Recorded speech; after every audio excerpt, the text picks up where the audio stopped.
शेवटी जिंदगीत कष्टकऱ्यांच्या हातामध्ये कोरले आहे असं म्हणत ही पृथ्वी इथल्या सर्वसामान्यांच्या हातामध्ये ज्यांनी दिली ते साहित्यरत्न अण्णाभाऊ साठे.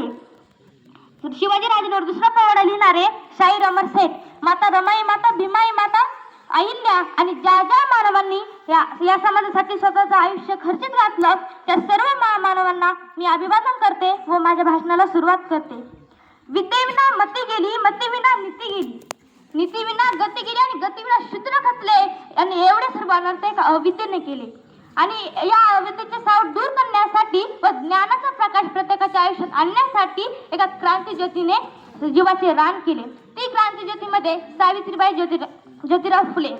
मित्रांनो, आजचा दिवस केवळ क्रांतीज्योती सावित्रीबाई फुले यांची जयंती साजरी करण्याचा नाही तर आजचा दिवस आहे विचार जागवण्याचा, संघर्ष आठवण्याचा आणि परिवर्तनाचा संकल्प करण्याचा.